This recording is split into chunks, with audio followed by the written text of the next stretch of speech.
Adolfo Aristarain nació el 19 de octubre de 1943 en el más borgiano de los barrios porteños, el de los laberínticos círculos concéntricos, el espiralado Parque Chas. En una casa ubicada en la calle Andonaegui, entre Turín y Hamburgo, a media cuadra del Colegio Petronila Rodríguez, transcurrió su infancia hasta los 20 años. Tal y como sucede en Roma, su última y más directamente autobiográfica película estrenada en 2004, en el comienzo de los 60 su madre vendió la casa para comprar un departamento más pequeño en el centro. Fue al Buenos Aires English High School, institución privada y bilingüe en pleno Belgrano sobre la avenida Melián, exactamente al mismo colegio que va el personaje de Joaco en Roma, interpretado por Agustín Garbie. Su cinefilia empezó desde muy chico, yendo al cine solo al finalizar el horario escolar, viendo 2 o 3 películas por día en las sesiones de cine continuado. Como también sucede en Roma, el padre de Aristarain murió cuando él tenía 9 años. A partir de los 15 tuvo que empezar a trabajar como cadete en una agencia de publicidad. Y también colaboró con el Teatro Fray Mocho, que tenía elencos barriales que representaban obras fuertemente politizadas. Aristarain se sumó a la bohemia de la noche porteña en los años 60. Se respiraba una esperanza política y cultural, el presentimiento de un inminente estallido revolucionario que se hacía eco en todas partes del mundo.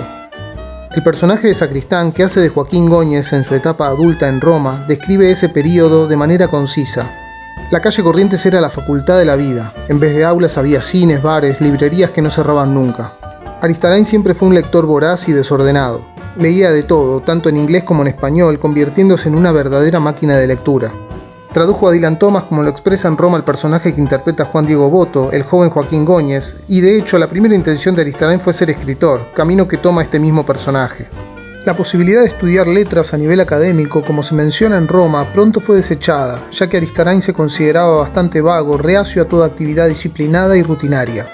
Y además le asustaba tener que dejar la vida bohemia y nocturna que venía llevando, donde se encontraba y charlaba con mucha gente que estaba en el mismo mundo que él, escribiendo, viendo cine a destajo y escuchando jazz. Además, Aristarain considera que nadie puede enseñar a escribir. Como lo dice expresamente el señor Góñez, el que es escritor escribe. Así de simple y sin vueltas. También juzga que nadie puede enseñar a dirigir películas. Y esta idea, aún más general y abarcativa, asimismo se aplica en Roma, cuando el personaje central, que interpreta superlativamente Giuseppe Coraro, le dice a su hijo que nadie puede decirle a otro cómo hay que vivir. Y también en Roma se dejan en claro los gustos literarios de Aristarain, que cumplen la función de una especie de guía de lecturas obligatorias para todo aquel que se interese por la lectoescritura. Tanto Aristarain como el personaje que más refleja su alma bohemia, Joaquín Góñez, tuvieron una formación absolutamente autodidacta. El hábito de hurgar en las góndolas y los estantes de las librerías de usados, que abundaban en aquel Buenos Aires y poco a poco se fueron reduciendo o transformando, daba una pauta de contacto y cercanía con el material literario de todas las épocas, a través de autores y autoras que dejaron su huella en la historia. Otra pasión de la gran mayoría de los habitués de la calle Corrientes era el tango, la música clásica y fundamentalmente el jazz, el consumo de discos que estaba a la par del de los libros. A propósito, Aristarain en un principio quiso ser trompetista, pero no se le dio fácil y lo dejó. En Roma, ese placer diletante, ese gusto por la música se traduce en cada escena de la película. El más melómano de todos los personajes es Smirnov, el dueño de la librería, interpretado por el queridísimo Marcos Mustok, conocido integrante de Lelutier. Dicha librería, donde se filmaron 3 escenas de la película, está ubicada en Avenida de Mayo al 600, en pleno centro porteño, a 1,5 cuadras de la plaza. Hoy día sigue manteniendo el rubro, pero está completamente refaccionada y pertenece a una conocida cadena de librerías de artículos nuevos. El primer acercamiento directo que Aristarain tuvo con el cine fue cuando lo llamaron para hacer de extra en Dar la Cara, del 62, bajo la dirección de Martínez Suárez, con el guión basado en la novela homónima de David Viñas. Por aquellos años, el sindicato de la industria cinematográfica argentina estaba muy impermeable a recibir gente joven por temor a perder espacio y posibilidades de trabajo. En la espera de que se le abra una puerta con salida laboral como meritorio de producción, Aristarain viajó a Brasil por saber inglés, idioma que manejaba desde chico, y trabajó en un laboratorio de doblaje. Estuvo viviendo 6 meses en Río de Janeiro. El recuerdo de Brasil queda estampado de alguna manera en un lugar en el mundo, cuando Alicia, el personaje de Cecilia Roth, en la parte de la cena con Hans, José Sacristán y Nelda, Leonor Benedetto, cuenta que atravesaron su exilio en ese país. La lista de espera para conseguir trabajo por medio del sindicato se terminó por un contacto que lo incorporó de inmediato en una producción. De este modo, Aristarain aprendió el oficio rápida y fácilmente, y nunca se mostró arrepentido de no haber ido a estudiar a ninguna universidad de cine, puesto que, según él, en ellas no enseñaban cuestiones que solo se pescaban en la práctica. En los sets hizo de todo, empezando por servir cafés a los actores. Aristarain comprendió el valor de esa tarea que muchos asistentes no querían hacer. Los actores necesitan ser mimados, que no les falte nada, que no pasen frío, que no surjan conflictos, porque son los más expuestos, los que están poniendo el cuerpo delante de todo el mundo. De modo que Aristarain asimiló la importancia de tratarlos entre pompas de algodón.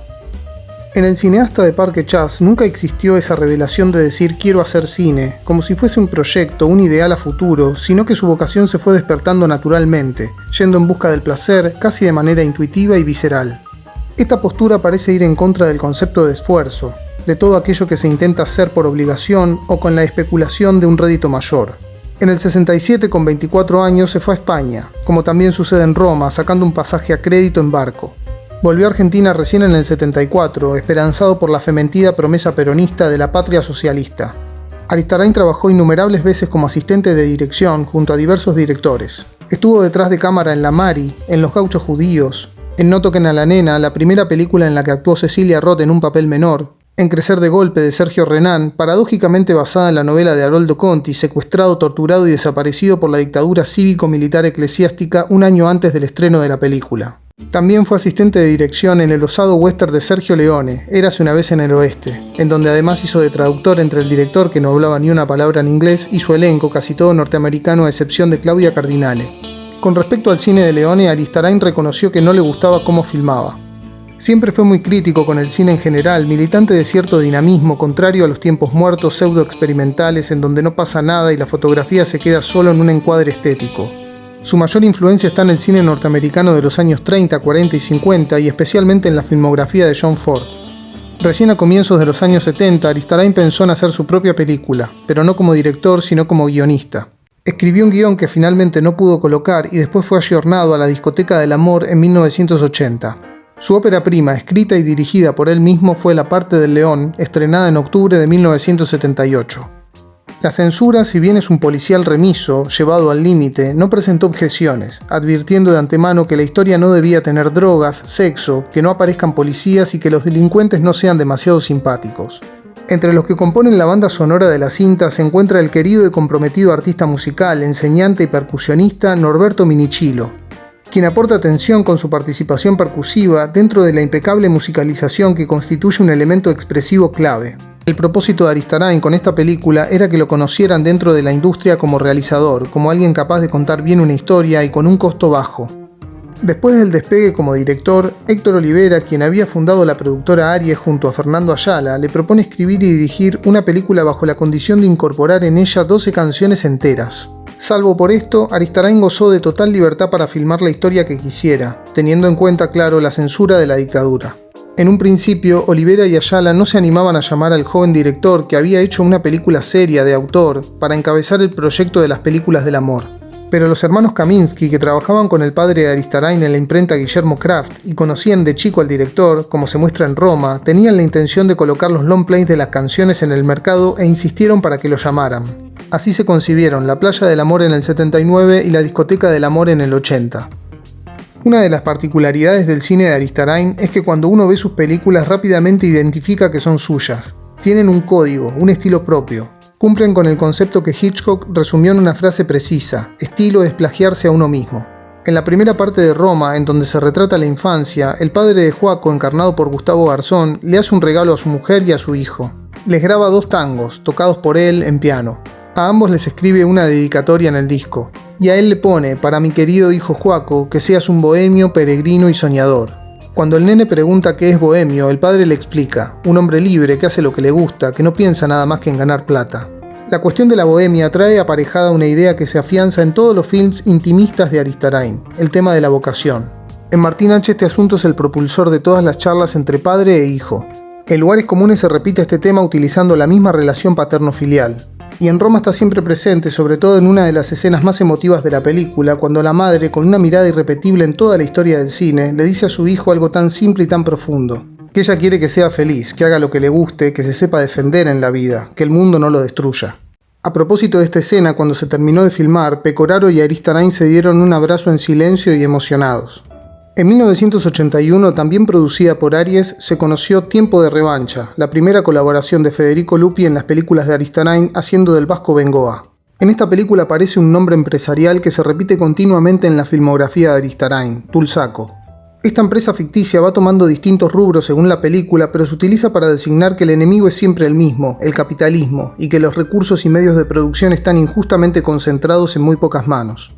Inmediatamente después, en el 82, con Tiempo de Revancha todavía en cartel, y también producida por Aries, se empezó a rodar Últimos días de la víctima, película coescrita con José Pablo Feynman, autor de la novela homónima publicada en 1979. En esta, Federico Lupi se pone en la piel de otro vasco, Mendizábal, un asesino a sueldo. Desde lo técnico, la película está muy bien hecha.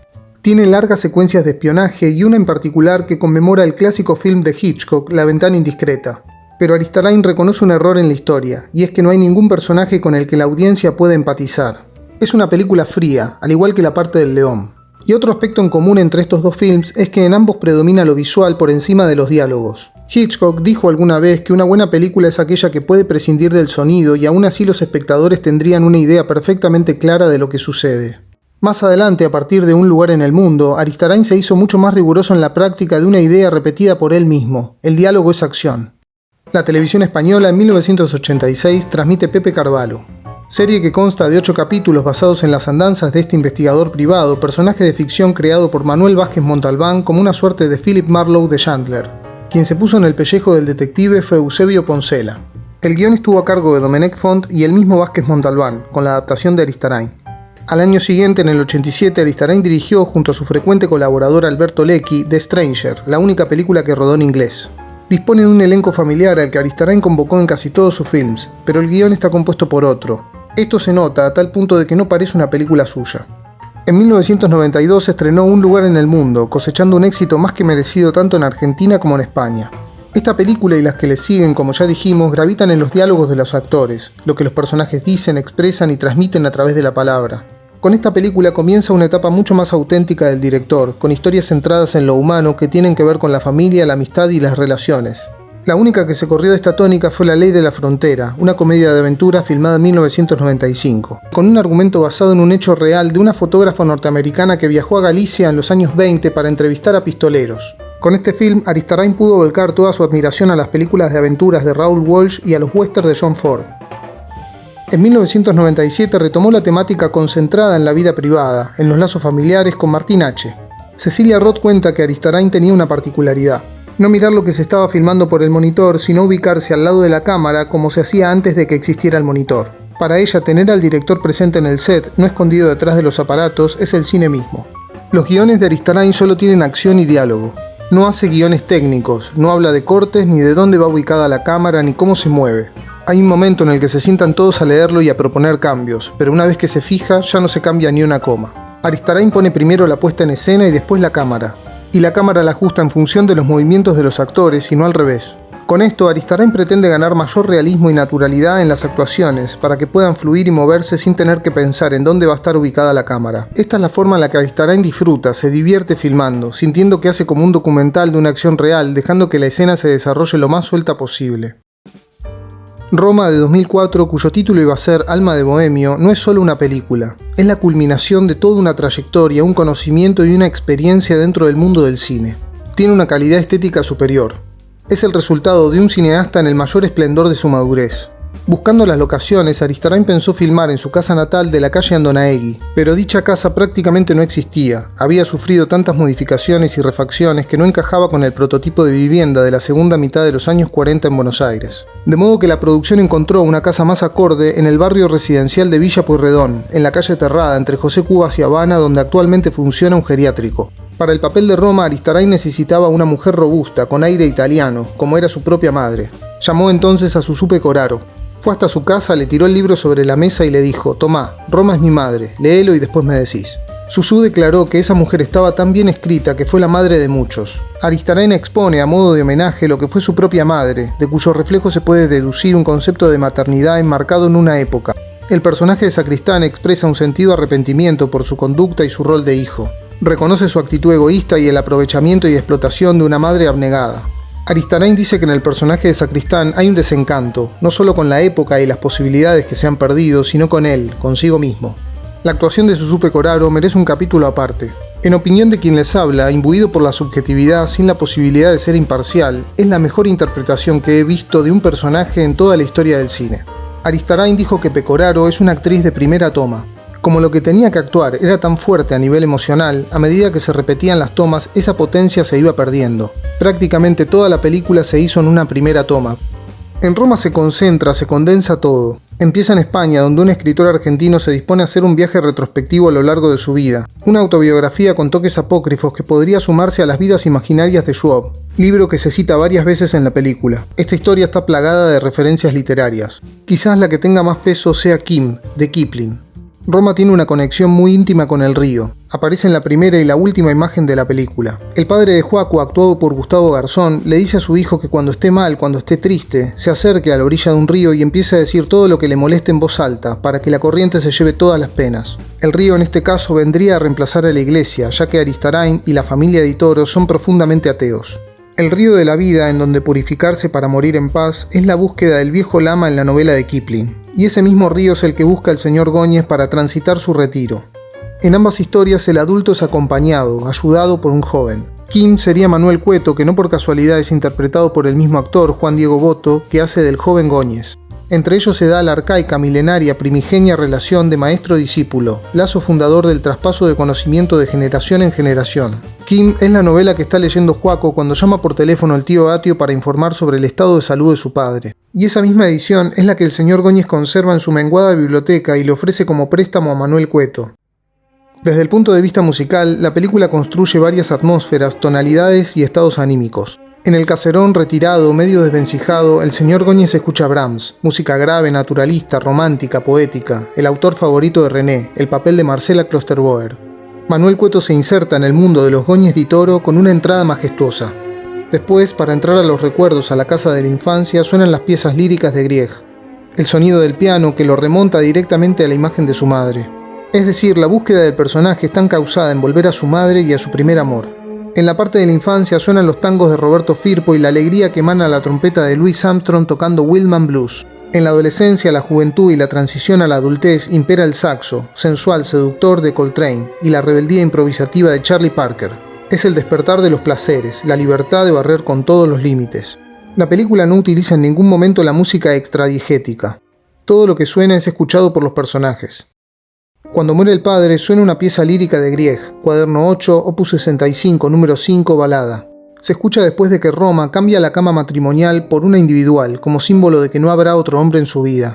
Esta pieza significa un quiebre, un cambio importante, el final de una etapa. En la etapa adolescente es cuando el espíritu bohemio engendrado por su padre empieza a florecer. Al terminar la adolescencia aparece René, su primer amor. Ella es quien le recomienda a don Pío Baroja, escritor vasco nacido en San Sebastián, que he citado varias veces a lo largo del film. De modo que la vuelta a Baroja y la música de Brahms, para el señor Góñez, significa un reencuentro con René. A esta altura aparece un personaje importante, el de Maximiliano Guione, Guido Rossi. En él se personifican muchas cosas: el amor a toda prueba hacia una mujer, el valor de la amistad, el compromiso político y la inmolación por un ideal de mundo. También en esta parte aparece la mítica Sala Lugones en el piso 10 del Centro Cultural San Martín, en plena calle Corrientes. Una escuela de cine para los que no van a estudiar formalmente. En la pantalla se proyecta el rostro de Henry Fonda en Viñas de Ira, basada en el libro de Steinbeck y dirigida por el más grande capitán de todos los barcos del cine, John Ford.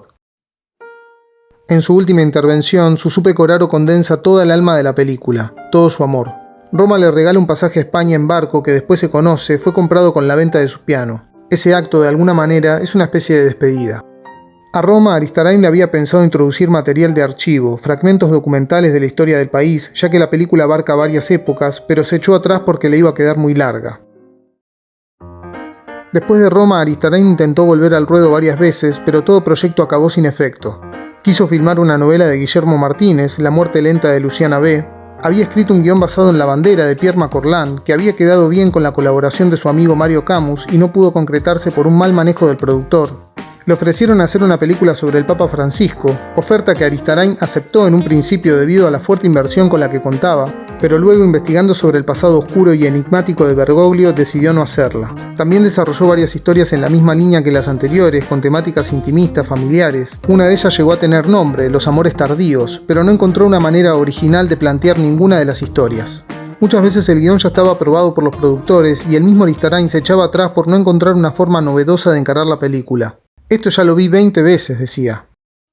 Hay muchos indicios que indican que Roma iba a ser la última película del director, es decir, pensada desde el principio para ser la última. Por ejemplo, cuando el personaje de Sacristán dice «Yo sé lo que valgo, por eso no quiero escribir más». Y también me inventé lo de la autobiografía para sacarle un buen anticipo a Omega. En cuanto cobre toda la guita, me retiro, desaparezco. Además, al final, cuando Góñez está junto a la orilla del río, dice «No tengo nada para echar al río, ahora que puedo hablar, no tengo nada». Hay como un vacío, como una entrega absoluta en Roma. ¿Qué más se le puede pedir a un artista que, utilizando su lenguaje artístico, ha llegado a tan alto grado de sinceridad, transparencia y confesión? Roma es una obra cumbre e insuperable. Como dice Smirnov, el artista no puede fabricarse otro objetivo cuando traspasa una meta que es casi imposible de alcanzar: la manifestación pública de la excelencia y el genio. Y otro indicio clave es que sobre el río aparece la palabra fin. Ninguna otra película de Aristarain termina con la palabra fin.